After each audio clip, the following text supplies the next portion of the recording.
Okay, kita akan tengok juga tentang Yahudi ini yang mana Allah gambarkan sikap mereka yang tidak akan reda atau selama-lamanya tidak akan reda dan setuju dengan orang-orang Islam. Iaitu dalam surah Al-Baqarah ayat 20, walan tarda ankal yahudu walan nasara hatta tattabi'a millatahum. Dan tidak akan pernah sesekali orang-orang Yahudi ini reda, begitu juga orang-orang Nasrani ke atas kamu, hatta tattabi'a millatahum, sehinggalah kamu akan mengikut agama kamu. Millah, disebut perkataan kat sini millah yang mana merujuk kepada satu pegangan, iaitu i'tiqad, kepercayaan. Orang Yahudi selama-lamanya disebut dengan kalimah lan, lamun nafiyah, yang menafikan, sehingga sampai bila-bila pun orang Yahudi ini tidak akan setuju dengan Islam. Dan sikap yang ketiga kita akan tengok bagaimana orang Yahudi ini, kita akan tengok sikap-sikap yang Allah sebut ini memang sama dengan golongan Yahudi yang ada sekarang sampai sekarang.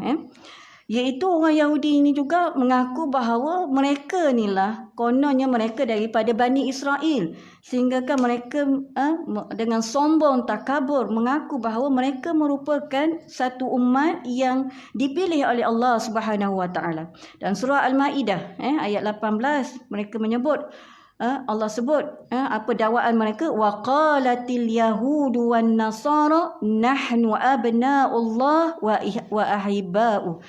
Kami, berkata orang-orang Yahudi dan juga Nasara, bahawa kami adalah anak-anak Allah dan juga merupakan kekasih-kekasih Allah.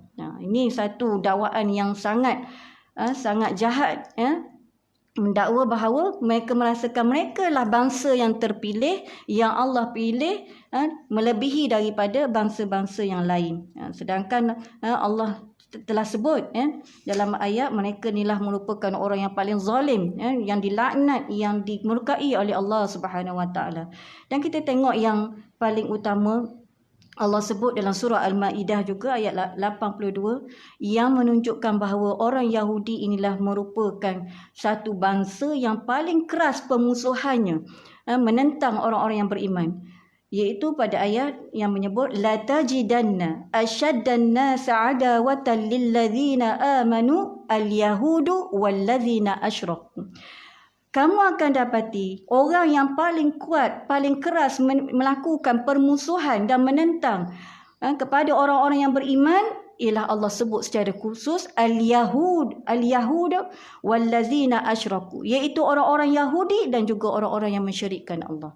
Tak ada dalam dunia ini satu entiti yang merujuk kepada bangsa dan juga i'tiqad, iaitu melainkan Yahudi lah orang yang paling kuat sekali menentang orang-orang menentang Rasul, menentang baginda Nabi Muhammad sallallahu alaihi wasallam.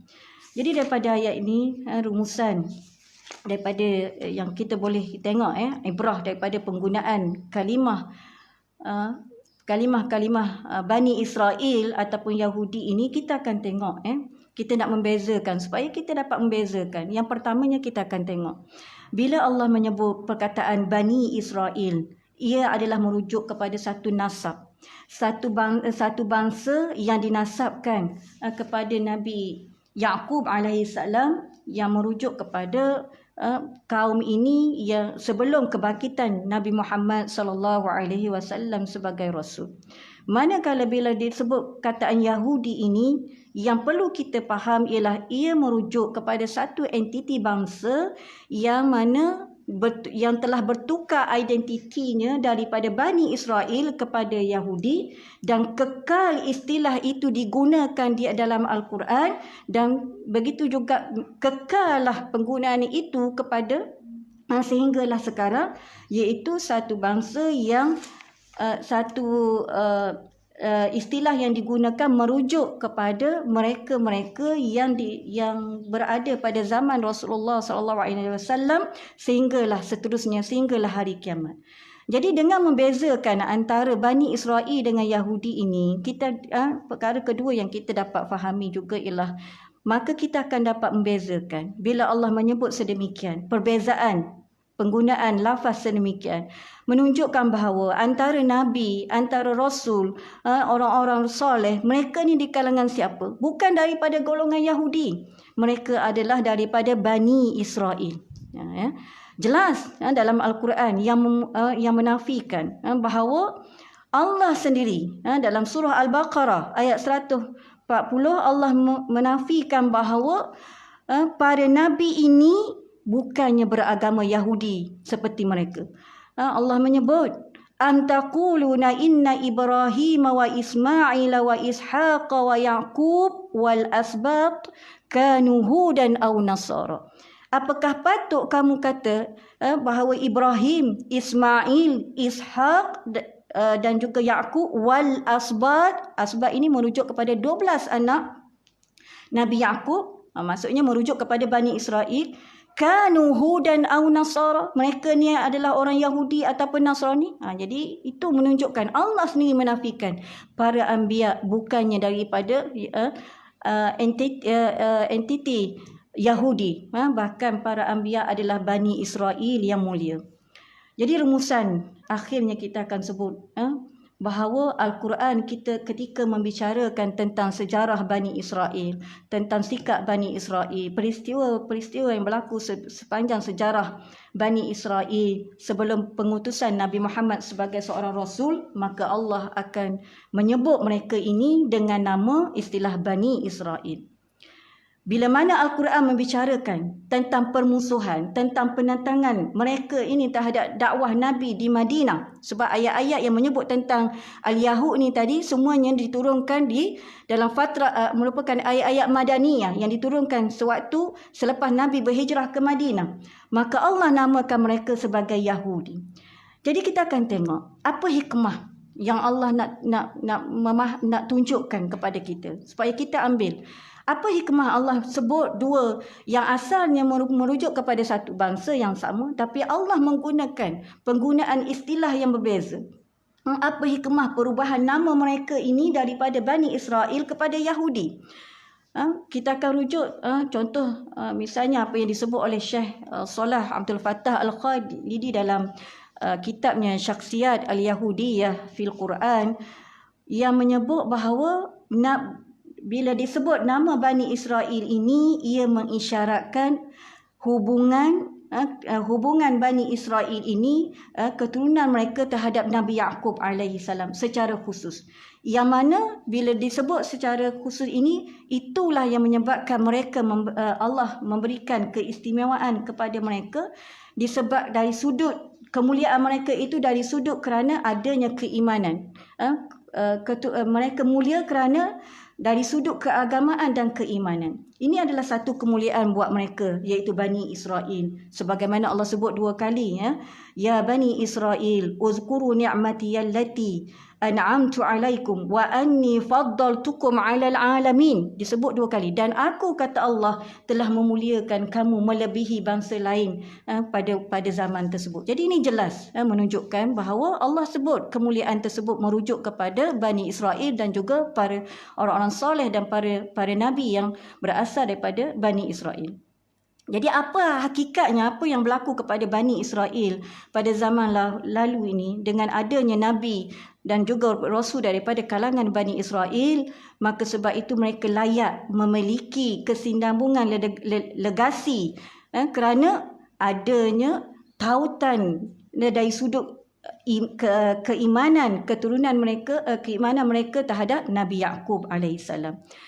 Manakala selepas kebangkitan baginda Muhammad sallallahu alaihi wasallam sebagai khatimul anbiya, menunjukkan bahawa sebenarnya Rasulullah sallallahu alaihi wasallam lah yang merupakan pewaris agama, pewaris iman bagi Nabi Yaqub. Kerana apa?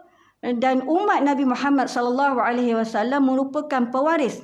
Kita umat Muhammad sallallahu alaihi wasallam merupakan pewaris kepada agama, pewaris kepada kebenaran yang dibawa oleh Nabi Yaqub dan juga keturunan yang Bani Israel.